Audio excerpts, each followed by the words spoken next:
Good afternoon, Star people, and welcome to the 8th flight test of Starship. It's currently 5:01 p.m. Central Time here in Starbase, Texas, and we're looking forward to tonight's launch of the world's most powerful rocket. Great view there of the vehicle on the pad. I'm Kate Tice, Senior Quality Systems Engineering Manager here at SpaceX. And I'm Dan Hewitt with SpaceX Communications. Welcome to our second ever broadcast from Starbase's new Star Factory building. First, if you don't count Monday. But we are at T-minus 28 minutes, 20 seconds, and counting down to a liftoff at the open of our window at 5:30 p.m. Central Time today. 3 days ago, we stood down from a launch attempt after triggering a few holds during the count, which had us hold at T-minus 40 seconds for several minutes, resume the count, and then trigger another automated hold. The final item that ended the day was when we encountered lower than acceptable pressure on the ground spin start system for 2 of the outer engines on the Super Heavy booster. All Raptor engines use high-pressure gas to start up, and we use gas stored on the ground side to start up the 20 outer engines on Super Heavy. By the time this automated hold appeared and the team started to work through it, we also triggered a hold on the booster LOX levels and had to call it for the day. We were able to trace the spin system issue to just a misconfig on some of the ground hardware, so that had a really straightforward fix. We just took the time, though, to look into some of the other items that resulted in holds throughout the count, including some of our automation was triggering holds on the booster, which we were able to actually clear during that launch attempt by confirming the hardware was healthy, and we had some manual commanding backups. We also looked at some pop-up hardware and software issues on the ship, and just to put us in the best possible spot for a launch today, we destacked Starship, did some repairs inside a ship, and then ran some additional checkouts. And that brings us to today, just about a month and a half after our last flight, which saw the second ever tower catch of the Super Heavy booster and the first flight of our upgraded ship, which unfortunately ended much sooner than we had hoped. It's important to remember that in development programs like this, progress is not always linear, and there is no comparison to putting flight hardware in a flight environment to learn as fast as possible. We always want to be in the best possible position to achieve our mission objectives, which is why we stood down from launch on our previous attempt and took the time over the last few days to get ready for launch. Now, the objectives for today's flight going to look very similar to Flight 7. As always, primary payload for these flight tests is data. We are planning to deploy some simulated Starlink satellites and fly a range of experiments focused on reentry. We removed a whole bunch of tiles again from the ship for reentry testing, looking to really stress test it. We'll also be intentionally stressing the flaps during reentry so we can test the limits of ship before we get ready to attempt future ship catches. So there is a lot of new testing happening today, and as always, excitement is guaranteed. Now, just a real quick status check. So you could tell we're loading prop onto the vehicle. We're able to get through our prop load go, no go just about 40 minutes ago. And we are loading liquid oxygen, liquid methane on both vehicles, not tracking any vehicle problems, issues on either booster or ship. Weather is green right now. Winds at the pad are actually significantly lower than they are even just for us over here at the Star Factory. Just a couple mile difference makes a big change in those wind speeds. And range is currently projected to be go, but we are always watching any boats that are out there in the ascent and the entry. Now, let's take a couple of minutes to meet today's vehicle. Sitting there on the pad, it's the world's biggest rocket, Starship. Starship consists of 2 stages, the ship, which has 6 Raptor engines, and the Super Heavy booster, which has 33 Raptor engines. Both stages are fully reusable. Super Heavy is the most powerful rocket ever flown and is designed to launch, return, and refuel, and launch again with 0 refurb between flights. And then everything else you see around Starship, we refer to as Stage 0. That includes the towers. We've got our second launch tower stacked on the left side of your screen there, getting ready to come online later this year. It also applies to orbital launch mounts, our quick disconnect systems, everything on board. Also the water-cooled flame deflector, which is right underneath Starship. That's a particularly cool piece of engineering. It uses several 100,000 gallons of potable water to offset the pretty intense heat pressure coming out of those 33 Raptor engines at the bottom of the Super Heavy booster at the time of liftoff. Now, you mentioned engines. Of the 6 Raptor engines on the ship, 3 of those are optimized for sea level performance and the other 3 for vacuum.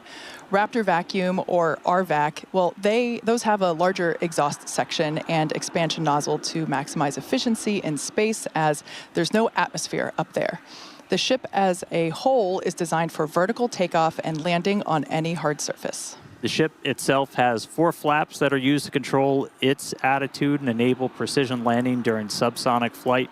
And then for full reusability, the ship has to survive re-entry not just once, but multiple times. It does that by using that heat shield, which is composed of those thousands of hexagonal ceramic tiles, which can insulate the vehicle during re-entry, temperatures spiking up to about 2,600 degrees Fahrenheit in some spots. And a rapidly reusable heat shield has never been flown on any vehicle in history. So continuously improving the one we have, Starship, is still a key focus of our flight test campaign. And of course, in between our first and second stages is our hot stage. Hot staging is when the second stage engines ignite while still attached to the first stage. There you can actually see a video of our previous hot staging maneuver, or executed on a previous flight. And how the ship's engines light while it's still ignited while the booster's engines are still firing. Basically, the rocket never stops accelerating, which makes it more efficient than traditional stage separation. And then after we launch the booster, we also have to catch the booster. And we do that by using the 2 robotic arms, the same ones that lift Starship onto Super Heavy before we launch. They also catch the booster when it returns. It means we don't have to have any landing legs in the booster. That's a lighter booster. It means we can put more payload, more stuff going to space. Thousands of criteria must be met before the booster can return and be caught. It requires a healthy systems and manual commanding from the flight director. And just like on our previous flights, if that command's not sent before the end of the boost back burn, or if those automated health checks running in the background find any unacceptable conditions on the booster or the tower, they'll kick us out, and the booster can default to a landing burn and a soft splashdown out there in the Gulf. Yeah, we've said it before. We'll say it again because it still holds true today. We accept no compromises when it comes to ensuring the safety of the public and our team. And the booster return will only take place if those thousands of conditions are right. So as the clock continues to tick down to launch, let's say hello to Chris, who's once again posted up in Hawthorne. How's it going, Chris? Hey, Kate and Dan, and welcome everyone to Hawthorne, California. As you can hear and as you can see, the crowd is gathering. Excitement is really building here for Starship's 8th flight today. And speaking of flight, let's talk about the Raptor engines, which have quite a workout ahead of them today. Now, our Raptor engines are designed and manufactured right here in Hawthorne, and they have certainly accomplished some impressive things already. They've powered Starship in its first few flights around Earth, and they've helped bring 2 Super Heavy boosters back for a catch by the Mechazilla system at the launch site. But here at SpaceX, we're always looking to improve our designs, and we do this by using something that we call the algorithm. Now, for Raptor, the algorithm has helped us question the requirements for the engine, find the parts that we don't need, and then optimize the design for manufacturability and reuse. This allows us to simplify designs and drives us toward that rapid, reliable reuse. And as you can see on your screen here, it is definitely what we have done with the Raptor engine. Look at that beautiful family photo. You can really see how Raptor 3 is an unprecedented step forward in design. It eliminates the parts we don't need. It moves a lot of stuff inside the engine. And one thing that it also allows us to do is to delete the heavy engine heat shields that are used on the current version of Raptor today. And what that means is that when we switch to the Raptor 3 engine later this year, we'll be able to save about a metric ton of mass per engine. And when you multiply that by 39 or more engines, that's a lot of mass. And that mass savings actually helps us increase Starship's efficiency and the amount of payload that we're able to deliver to space and to Mars with Starship. But before we get to Mars, we still have a lot of important and critical development work to do. And it's flight tests like today's that help us do just that. Needless to say, the Raptor teams here in Hawthorne are very excited for today's flight and to see their hard work fly, just like all of our Starship teams are today for Flight 8. So Dan and Kate, back to you for some more info on Flight 8. Thanks, Chris. You mentioned development. Let's talk about things that we learned from our last Starship mission. In January, Flight 7 of Starship generated lots of important data. That data led us to change some of our pre-flight testing for today's flight. A major find from Flight 7 was the detection of a harmonic response that was much stronger during flight than anything we had seen during testing. That's right. Rocket engines create incredible amount of noise, vibration that can pass through every component in the rocket itself. Flight 7, we saw those vibrations at a specific frequency. They were also strong in a strong enough amplitude that it was placing a lot of extra stress on some of Starship's propulsion system. And that's what most likely led to propellant leaks that then cascaded into fires and ultimately our loss of contact with the ship. As part of our investigation, our team took this flight's ship through a 60-second static fire, which was 10 times longer than any previous static fire. The test cycled through throttle levels to recreate different conditions seen within the propulsion system during flight. You can see that on your screen now. We also tested hardware changes on fuel feed lines to Raptor's vacuum engines. The additional data we got from this test specifically led to some new hardware that's installed in the RVAC fuel feed lines, which are also unique to this upgraded version of ship. Those feed lines look like large straws. They run through the oxygen tank, and those are delivering fuel directly to those vacuum engines. The new hardware was successful in significantly lowering the strength of that harmonic resonance and relieving the extra stress on the prop system. And then just in addition to new hardware, we made a couple of operational tweaks, adjusting things like the temperature of the propellant as it's being fed to the engines, also changing the throttle level that we're setting those engines at on ascent.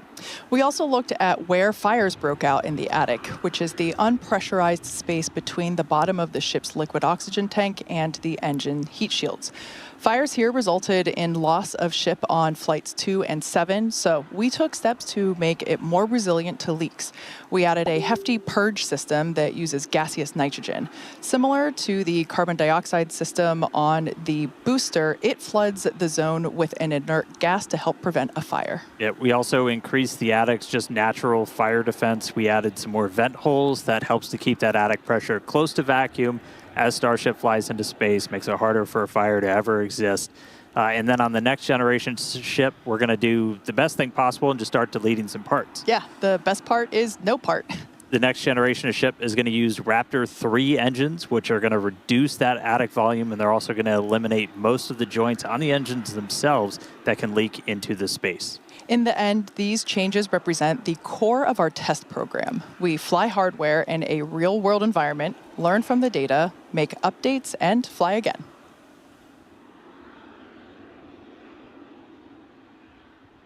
And then today we're going to be attempting to do everything that we didn't get to do on Flight 7. So we're still looking to get our first re-entry with the upgraded ship, while we're going to be really intentionally stressing it again to get data on what the vehicle's boundaries are. So everything we've got ahead of us, as always, starts with liftoff, and that's super heavy, igniting those 33 Raptor engines, lifting off from the pad here at Starbase for that initial ascent. All 33 will burn for the first roughly 2 minutes before we get into hot staging. For hot staging, the second stage will ignite its engines while still attached to the first stage. That will create that stage separation. The booster will perform a flip maneuver and head on back to the launch site here just behind us. Then we will hopefully see the third ever tower catch by the launch tower. Meanwhile, ship completes its ascent burn, gets into its suborbital trajectory. We've got some extra things we're going to do in space, like deploy those Starlink simulators. Also going to be relighting one of the Raptor engines, one of the sea-level engines, before we get into re-entry. Yeah, that re-entry phase will test multiple experiments, including missing heat shield tiles, metallic tiles, and loading the vehicle's flaps. The ship will then perform a flip maneuver and hopefully achieve a soft water landing as we have seen before. We've got some buoy cams stationed out there to give us great daylight views of that splashdown in the Indian Ocean. Yeah, it's a lot, but again, we're really focused on finding what are the real world limits of Starship. We're doing it in this very remote area. to find those limits before we get ready to return ship to the launch site and eventually catch it. And a lot of the upgrades we made to get to this version of ship are going to enable that. Yeah, man, that's going to be exciting to see ship catch. It's going to be wild. Now, Ship 7 premiered a huge block of upgrades to add more capability to Starship, and we've carried them through to test on Flight 8 today. First, the forward flaps got a redesign. They have shrunk and shifted away from the ship's belly or the heat shield. You can see that on your screen there.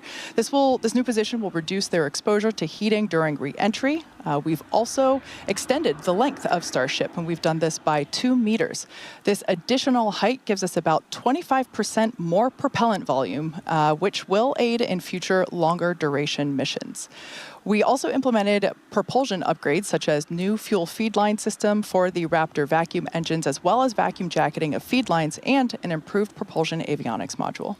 And you've heard us talk, a lot of the experiments we're running today are focused on reentry. We're intentionally removing a whole bunch of tiles all over Starship itself in this missing tile test. They're removed in critical areas this time, including over those propellant tanks, around some of the flaps, as we're really looking to use this flight to push Starship's capabilities. If we're not resilient to a missing tile and the backup ablative underneath, we need to know that.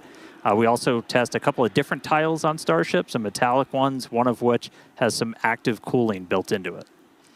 Avionics also underwent a complete redesign with 4 upgraded Starlink terminals. You can see the location there popping up on your screen. Those now combine Starlink navigation and radio frequency, as well as communications into a single unit. And non-structural versions of the ship's catch fittings have been installed to test thermal performance, i.e. do they survive re-entry, along with a smooth and tapered edge on the tile line to address hot spots we covered and saw in Flight 6. And we've got some radar sensors on the tower catch arms again, as we're just looking at different ways to measure distance between the arms and a vehicle. These ones are actually protected by kind of a modified version of our heat shield tiles.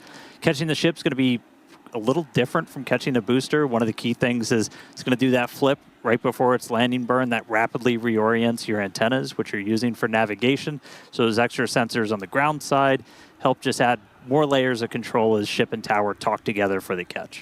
And in another first, Starship will deploy 4 Starlink simulators. They are similar in size to our next generation Starlink satellites. Starship will have the ability to deploy our advanced V3 Starlink satellites, which will help further Starlink's impact in the coming years as we work to expand access to high-speed internet all around the world. Each Starlink V3 launch is planned to add about 60 terabits per second of capacity to the Starlink network. To give you some perspective, that's about 20 times the capacity we're adding right now with every V2 mini launch on a Falcon 9. Those Starlink simulators that we're going to deploy are on the same suborbital trajectory as Starship itself. They're expected to demise upon entry. Starship's trajectory looks super similar to our last couple of flights. Splashdown is targeted for the Indian Ocean. And then on top of all of that, again, we are planning to relight one Raptor engine while in space. That just helps us get data on the in-space burns and show Starship is capable of deorbiting. Speaking of deorbiting, thanks to Starlink, one of the hallmarks of these Starship missions are the incredible views that we get throughout flight, and especially during reentry, as evidenced by many a phone and desktop background around here. Yeah. Every day, we're working to expand the Starlink network both on Earth and in space. For how this all connects us to the big mission, let's head back to Chris.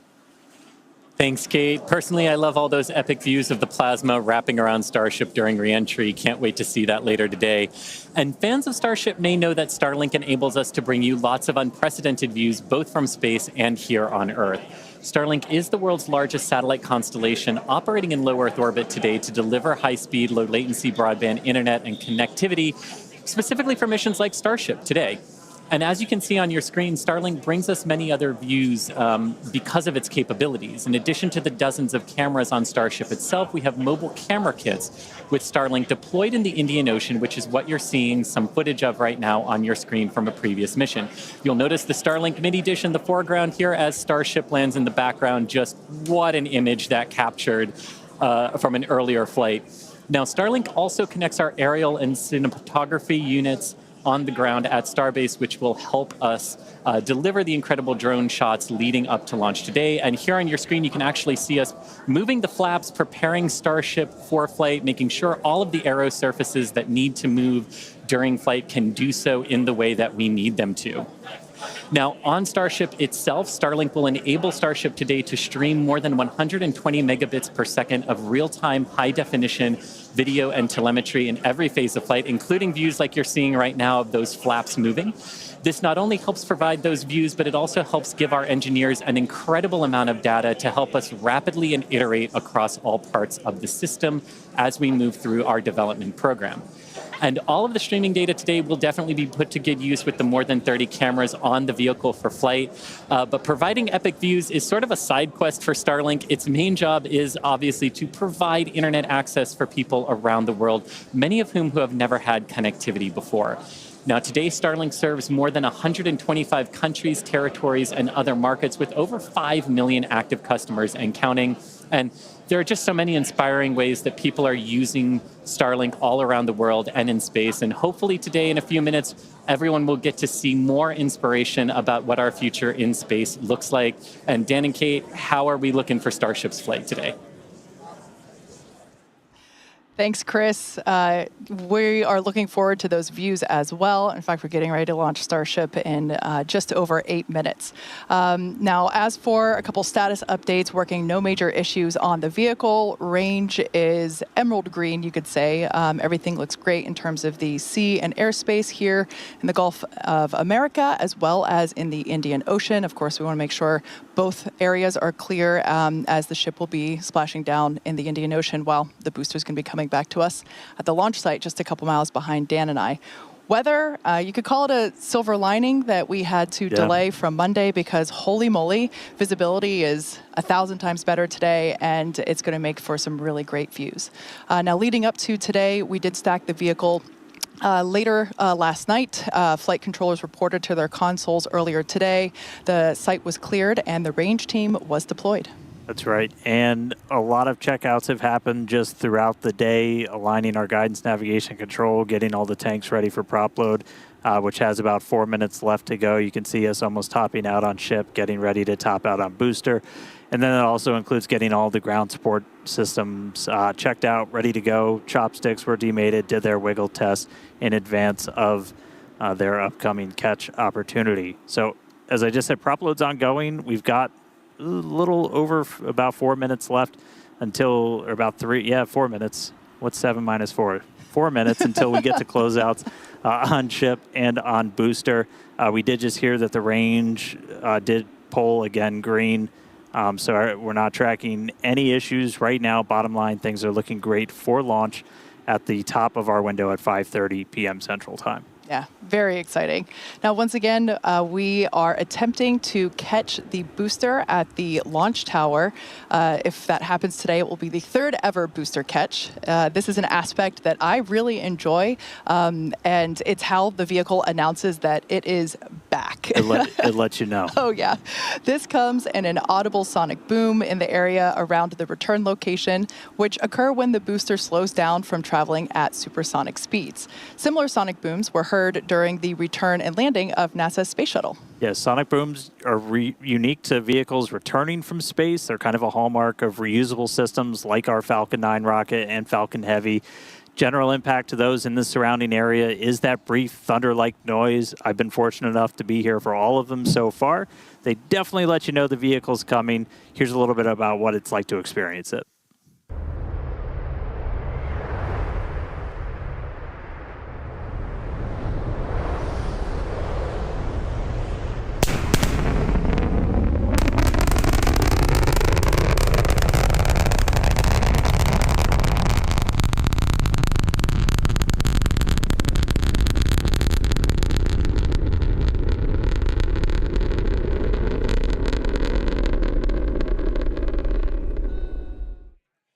And as someone who grew up hearing those sonic booms as the shuttles landed in Florida and now hearing them for Falcon and Starship as well, they really are something to experience. And when you hear them, you just know it's a spaceship telling everyone that it wants to be reused. Great sounds.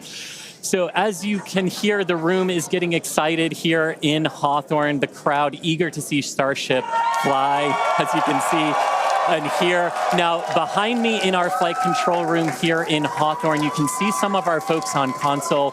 They're assisting the flight controllers in Starbase, keeping an eye on all of Starship's various systems, including its avionics and those Raptor engines we talked about a little bit earlier. So Dan and Kate, with 4 minutes, 20 seconds left on the clock, let's hit it back to you at Starbase and hopefully watch Starship lift off today. Thanks so much, Chris. Now, if you're just joining us, we're now just about 4 minutes until the liftoff of the 8th test flight of Starship. As we reported earlier, range and weather are both very green, super green, if you will, and everything is looking good. Propellant loading continues to happen. We're going to be closing out very soon on both stages of Starship. Yeah, we're almost fully fueled on our tanks. We're going to see that closeout coming in just about 30 seconds on ship. So that's both the main and the header tanks. And then about 30 seconds later on booster.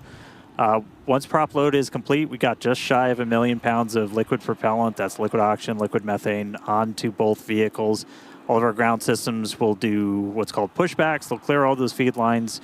We're not continuously replenishing the propellant on board Starship or Super Heavy. That's why we essentially have several minutes where we can hang out at that T-minus 40 hold point before we start to run into issues with temperatures or just those LOX levels, or that LOX level on the booster is one of the main things that we watch. So we're also going to do a couple of final checkouts. We'll do one final one of the thrust vector control, the TVCs on the booster. We'll see them hopefully do a little bit of a wiggle test. The first one comes at about 1 minute 40 seconds before launch, and then the last one comes right as we pass that T-minus 40 gate. Again, if we need to hold, which we held a couple of times on Monday, we can do so at that T-minus 40 second. We're not currently tracking any issues that would hold us there, but if we do run into that, we can hang out for a couple minutes. That would be the point in the countdown, as we mentioned on Monday. That T-minus 40 second point is when we can pause to hold for final checkouts or pressurizations if necessary. But once we pass that T-minus 40 second mark, a number of things are going to occur in rapid succession. The ground spin and ignition systems will come up to flight pressure. The ship goes to internal power. And after that, the quick disconnect or QD arm lockout. That's removed in preparation for retraction shortly after T0. Once we pass T-minus 40 seconds, as we saw on Monday, we had the ability to recycle the count under certain conditions back to that T-minus 40 second mark and hold there to assess what happened and if we're able to proceed to T0. And like we said, that we can hang out at T-minus 40 for several minutes before we start running into some limits, essentially. On our propellant on board. There are a couple of other things, like if we pass the T-minus 10 second point and the water starts to flow in that flame deflector and we scrub, that's automatic scrub for the day. Oh, there's our TVC, our thrust vector control checkout. It's got a little bit of a wiggle there on those inner Raptor engines, those 13 inner ones, which are going to be used for that boost back burn and the landing burn. So cool to see those. Yeah. I love that shot. We don't have that on Falcon, and it's just so cool to see really the business end of the Super Heavy booster.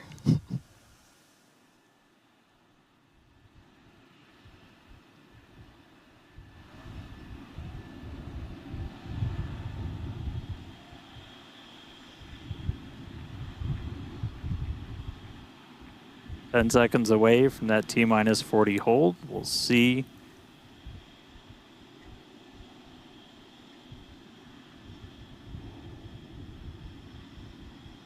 All right, we are going to hold at T-minus 40. We're watching the temperatures on the ship right now for the ship fuel. Sounds like they're working through that. We might be able to release that hold shortly.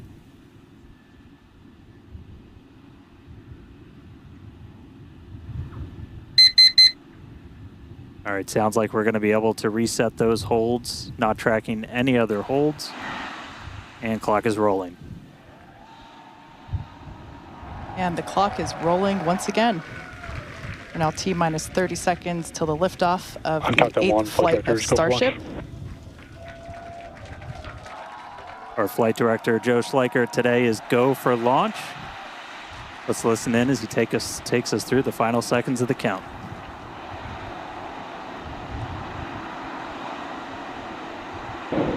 T-minus 8, 7, 6, 5, 4, 3, 2, 1.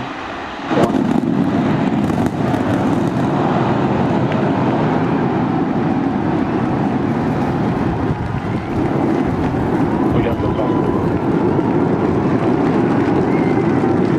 Vehicle pitching down range.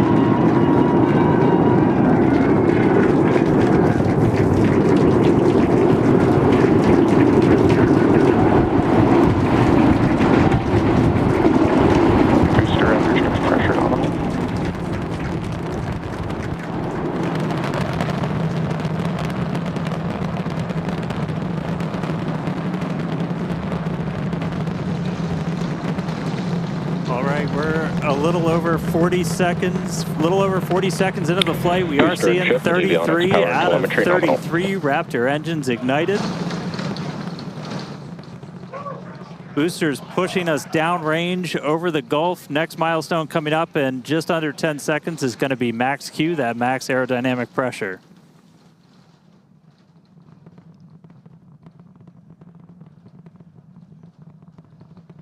Max Q.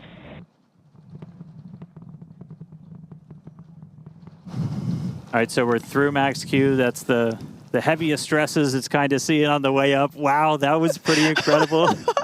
I'm still recovering. That was amazing. Beautiful views of the vehicle on ascent, pitching downrange away from the launch tower. Next thing coming up is hot staging. So we're going to look for 6 engines to ignite on ship while we're still attached to the top of the booster. We'll see all but those 3 center engines shut down on booster.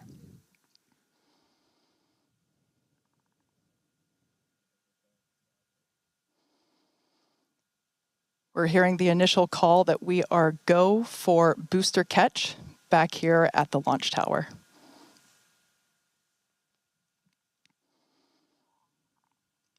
Coming up now on hot staging, the ship's engines will ignite while still attached to the Super Heavy booster, and also while Super Heavy booster will still be under power itself. The clamps holding the 2 stages together are going to release, and Starship second stage engines will booster ignite. Engine cut off. Ship engine startup. Stage separation. Boost back burn startup. There we go. Ship engines, all 6 Raptors ignited. We're doing that boost back burn. Looks like we got 11 of the 13 that we command for that, so that's going to start sending the booster back. We are still go for booster return, even with 2 Raptors out during that boost back. We can do a full duration one. But looks like we got a ship, 6 engines heading into space, and then we got a booster hopefully on our way back to Starbase. How's everything going in Hawthorne, Chris? Everything is looking good. The crowd eagerly followed that ascent and now watching the booster coming back. So as you can see on the left-hand side of your screen here, that is ship continuing, and that's a great view of ship continuing on its way to space. They're looking, that's inside the camera, inside the aft skirt, looking at the Raptor vacuum and the sea level engines. The sea level ones there in the center of your screen under our T+ clock. You can see our boost back burn. We're down to 3 engines on the boost back burn. And you can see ship on the right-hand side of that telemetry with 6 engines lit, continuing its ascent to orbit, already over 100 kilometers in altitude. The booster 87 kilometers in altitude and continuing its trek right now back to the landing site and catch site. There's a shutdown. And we just heard a good call out for boost back shutdown. The next thing we should see on our screen is the separation of the hot stage from the Super Heavy booster. We jettisoned that because we do not need it for the landing, but on future iterations of the Super Heavy, that hot stage ring will be incorporated into the booster and we will get it back. But for today, you can see it on the right-hand side of your screen there, just separating off from the right-hand side of the booster. You can also see the booster doing its liquid oxygen dump there, which is exactly what we would expect for it to do as the booster gets itself configured for the landing here. Now, meanwhile, Starship will continue to coast after it reaches orbit for about 40 minutes or so, up to an altitude of 214 kilometers, but it's still got a ways to go there, currently accelerating past 7,500 kilometers per hour there in velocity. And just look at those great views of the booster coming back. The Gulf coastline there just looks absolutely gorgeous. Starship is on a nominal trajectory. And there we hear nominal trajectories all around. And Dan and Kate, we're at 5 minutes, 15 seconds here into the flight. Everything looking good for the Super Heavy and for Starship today. What's it like there at Starbase as we get ready to catch?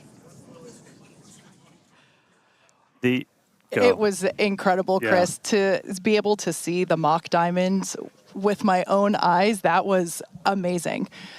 We are standing by for return of booster back to the launch tower. We have heard that we are go for the catch of the booster. Yeah, this coming from one of our long-range tracking cameras, we're able to see the hot stage separate and fly away. So coming up in just about 30 seconds, we're going to look for the landing burn. We're going to command those 13 inner and middle ring engines to turn on. 13 initially, they bleed off all of that velocity as we're slowing down from supersonic speeds, eventually moding down to only 3 engines for that precision flight into the tower. Right now, booster using its 4 hypersonic grid fins to help guide itself through this atmospheric entry back for its precision landing at the launch site. Once again, we're going to ignite first the center 13 engines. We should see that coming up here momentarily. Engines in startup. This is going to come down to 3 engines as the booster slows down for its landing. And we just heard the sonic boom.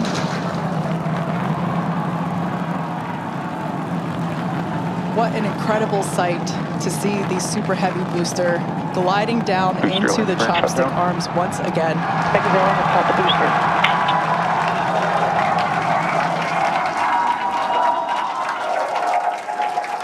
Stuck the landing.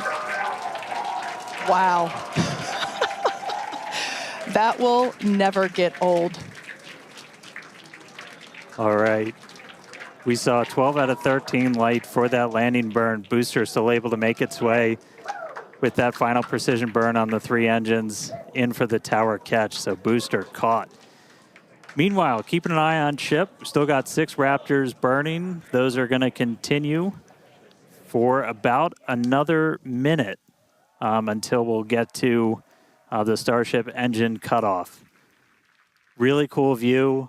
Again, a million shout outs to all of our avionics team who make these cameras possible for us. That's looking right down inside essentially the skirt area of ship, where you can see a pretty good view of all 6 Raptors, especially those 3 inner ones, one of which we're going to hopefully relight a little bit later. And we just saw some engines go out. It looks like we are losing attitude control of the ship.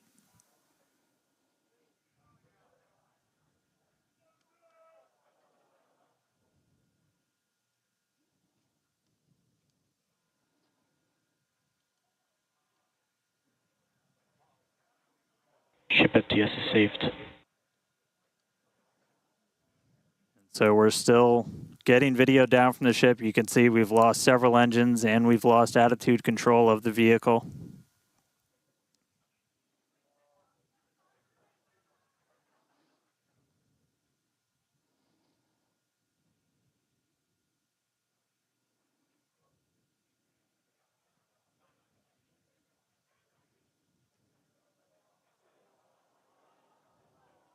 So we'll continue to stick with it.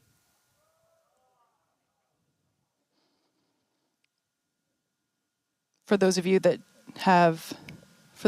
just recently joined us. We had a successful liftoff of the 8th test flight of Starship, followed by a successful stage separation. We saw the booster, actually, you can see it just behind us here. The booster had a successful catch back at the tower.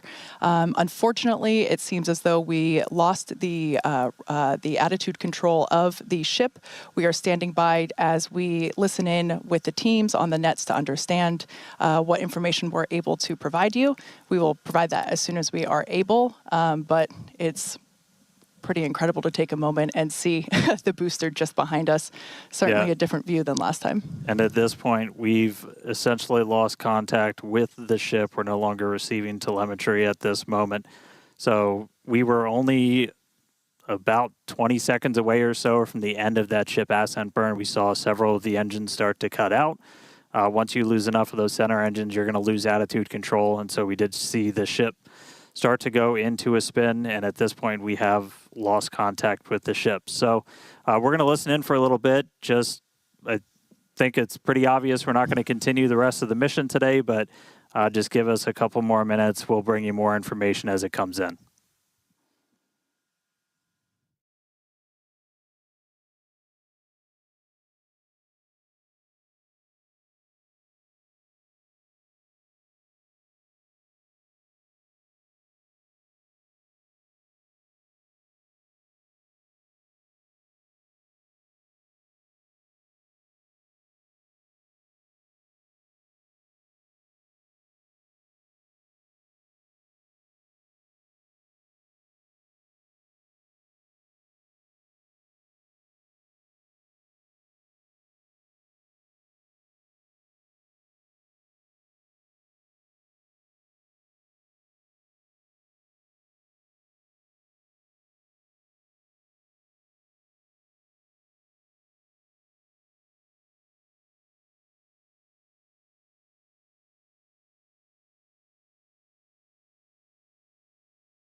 All right, so coming back with you real quick. So can confirm we did lose contact with the ship.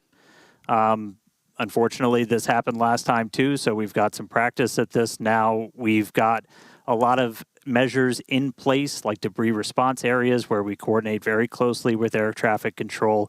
We have a lot of measures put before we ever launch a rocket to make sure that we're keeping the public safe. Those worked last time, and they're actively in work right now. So just to recap real quick, everything we saw, we lifted off right at the top of our window, essentially at 5:30 p.m. Central Time.